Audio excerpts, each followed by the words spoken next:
¿Qué onda, compas? Vamos a grabar este video que es sobre cómo estudiar para el ENARM. Un video que me han pedido mucho, pero que no había podido realizar. Pero bueno, vamos a iniciar. Antes de darles el cronograma y cómo se debe de estudiar para el examen, o cómo estudié más bien yo para el examen, lo más importante, creo, antes de iniciar todo esto es conocer al enemigo. ¿Y con esto qué me refiero? Conocer qué es el ENARM, cómo se divide, por qué es así y por qué es abordarlo o estudiarlo de la manera que yo les recomiendo hacerlo. Bueno, ¿qué es el ENARM? El ENARM, el Examen Nacional de Residencias Médicas, va a ser un examen que se realiza de manera anual, es un examen que se realiza de forma anual y que realizan todos los médicos generales que quieren acceder a una especialidad médica, a poder realizar una especialidad en cirugía, medicina interna, pediatría, ginecología, etcétera, ¿no?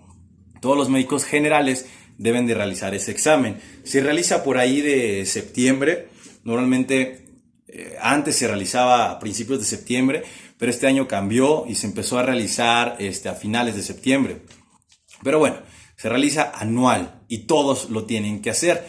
Un estudiante de medicina, un médico general, estudia 5 años de medicina, más un año de internado y un año de servicio, 7 años. De ahí hace ese examen y entra a la especialidad que dura entre 3 años, la que menos dura, y hay unas que duran hasta 10 años, ¿no? Si son subespecialistas. Pero bueno, el primer filtro que hay que tener es el examen nacional de residencias médicas. Y bueno, eso es el ENARM. En segundo lugar, la estadística. ¿Cuántos médicos presentan de forma anual este examen? ¿Cuántos pasan? ¿Y por qué es importante? Bueno, les voy a dar los datos del último ENARM.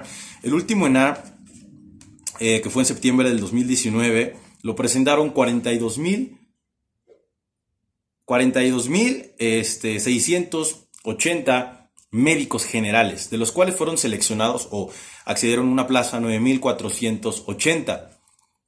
¿Qué quiere decir? Que solamente el 22% de todos los médicos que presentaron el ENARM el año pasado pudieron acceder a una especialidad médica.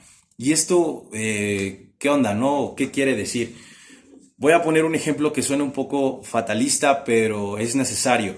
Cuando estén en la fila para presentar el ENARM, o los que ya lo han presentado y estuvieron en esa fila para entrar al centro de convenciones, donde sea que entren a realizar el examen, cuenten a 10 médicos generales hacia adelante o hacia atrás, y de esos 10, solamente dos van a pasar ese examen y van a poder hacer su especialidad. Ahora bien, no sé, salieron 100 de su generación, 100 médicos generales, solamente 20 van a poder entrar a la especialidad médica. No lo digo yo, lo dice la estadística y lo ha venido diciendo año con año. ¿Qué quiere decir esto? Que hay que prepararse muy bien, hay que echarle muchísimas ganas, hay que estudiar muchísimo porque la competencia es muy fuerte. Entonces, pues hay que ponerse las pilas. Entonces ya sabemos qué es el ENARM, ya escuchamos los números acerca del ENARM del año pasado y por qué hay que estudiar tanto. Ahora vámonos a lo que nos importa, conocer al examen, cómo se divide, cuántas preguntas tiene y eso, cómo le podemos sacar nosotros provecho para poder estudiar. Perdón, este papelito es tengo los datos apuntados para que no se me olviden, ¿sale? Bueno, el ENARM consta de 450 preguntas, de las cuales se van a dividir en 4 diferentes bloques. ¿Cómo van a ser estos bloques? 112 preguntas de pediatría, 100 preguntas de gineco y obstetricia, 70 preguntas de cirugía y 168 de medicina interna. 4 bloques divididos de forma proporcional, por decirlo de alguna manera. A su vez, las preguntas van a tener 3 grados de dificultad. Alto, 112 preguntas, medio, 225 preguntas y bajo, 113 preguntas, de las cuales el total, las 450 preguntas, 405 van a ser en español, de las 450, y 45 van a ser en inglés. Y aquí hacemos una aclaración.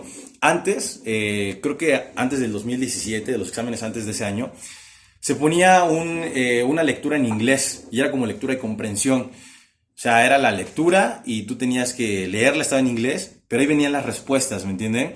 O sea, era como la diabetes mellitus. La diabetes mellitus se define como glucosa en ayuno más de 126 o al azar mayor a 200 y es un padecimiento que afecta normalmente a pacientes obesos, cosas así. Y de ahí venían las preguntas. Y las preguntas decían, ¿cuánto debe de tener un paciente para tener diabetes? 126 de glucosa. Entonces la respuesta venía ahí. Pero ahora no. A partir del 2017, 2018, no recuerdo, ya las preguntas en inglés son casos clínicos en inglés. O sea, no es como lectura y comprensión. Son verdaderamente casos clínicos y hay que resolverlos. Entonces, eso aumenta la dificultad en inglés. Antes yo decía, bueno, con saber inglés la armo. No, ahora tienes que saber inglés y medicina, ¿no? Pero bueno. Entonces, así se divide. ¿Y por qué es importante? Ahí les va el análisis que yo hice y que es cómo yo abordo el estudio del examen, ¿no? Y cómo lo abordan la mayoría de los cursos. Digo, no me siento especial ni nada, así lo hacen todos, ¿no? El 63% del ENAR va a ser pedia, gine y ciru. Es decir, si ustedes sacan 10 en pedia, gine y ciru, aseguran un 63 de calificación. Se acabó.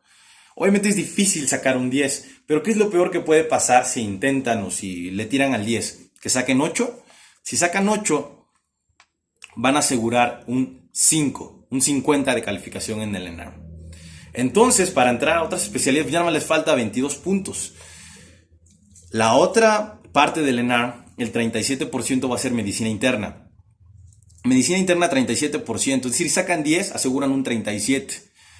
Ahora, está difícil sacar 10 en interna porque es lo que más tiempo te va a abarcar, porque es mayor el conocimiento, mayor la cantidad de materias que hay que leer. Supongamos que sacan 6. Si sacan 6 en medicina interna, que pues está pues, bastante pasable, pues, bueno, sí se puede sacar el 6, sacarían 22 puntos. Si esos 22 puntos se los sumamos a los 50 que ya tenemos de sacar 8 en pedia, gine y ciru, ¿cuánto tenemos? 72 seguro. Aparte de eso, si le sumamos que, no sé, tengamos 20 preguntas al azar, que no sepamos si están, o sea, no sepamos la respuesta de plano, y latinamos, que es lo que dicen los que se dedican a revisar esto de los exámenes, que más o menos tenemos 20 preguntas que vamos a atinarle. Si le atinamos a esos 20, vamos a tener 4 puntos más. Si se los sumamos a los 72, ¿cuánto sacan? 76.4. De acuerdo a las estadísticas del ENAR del año pasado, entran a la especialidad que ustedes quieran. Eso fue lo que cómo yo lo analicé, cómo vi que los cursos lo analizaban de esa manera y por eso fue que yo estudié así.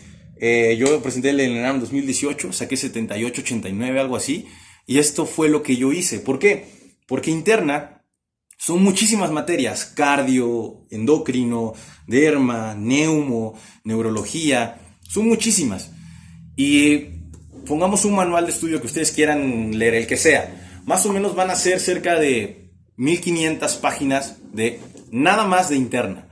Y si ven pedia, gine y ciru, van a ser en total, contando las derivadas de cirugía, más o menos como 500 a 600 páginas.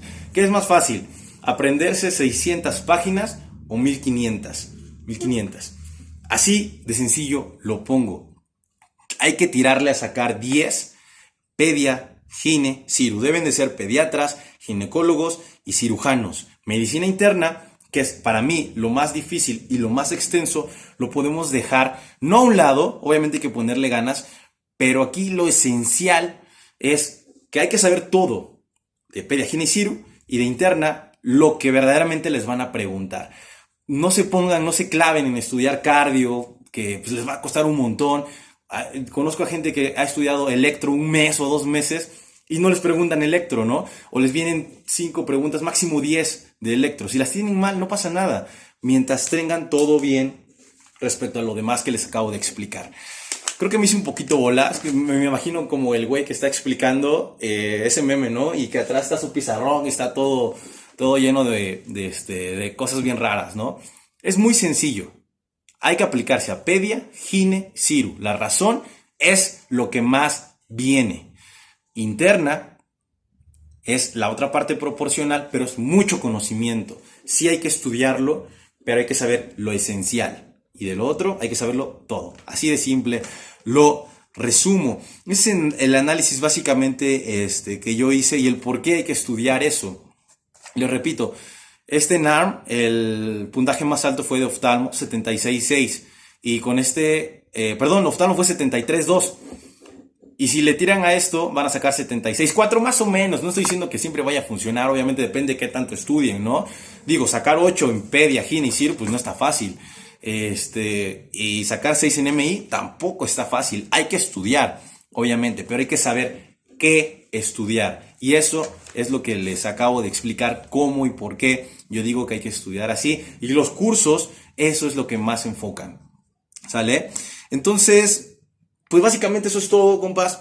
En resumen, hay que estudiar lo que se nos hace más fácil, lo que menos conocimiento abarca. PEDIA, GINA, CIRU, interna, sí hay que estudiar, pero hay que estudiar lo que les van a preguntar, no se claven en algo. Y pues nada, lo primero que hay que hacer es conocer al enemigo, conocer al ENARM, traten de leer convocatorias previas, si tienen alguna duda respecto a qué onda con el examen, dónde se realiza, tienen que ver todo eso también, las fechas, saber a qué se enfrentan. Una vez sabiendo eso, ya podemos iniciar a estudiar de manera más tranquila, hacer nuestro cronograma y ya vamos a hacer un video respecto a eso. Cómo estudiar, por ahí chequen el post en Facebook, está el temario completo, está cómo dividirse, por qué hay que estudiar 3, 4 vueltas, todo eso viene ahí, pero de todas maneras voy a hacer un video después que tenga un poquito más de tiempo. Ahorita me desapareció un poquito porque andaba pegándole duro al estudio y por otras cosillas, pero bueno, ya saben que por aquí andamos. Dejen cualquier duda, cualquier pregunta abajo, suscríbanse, denle like y pues ahí andamos.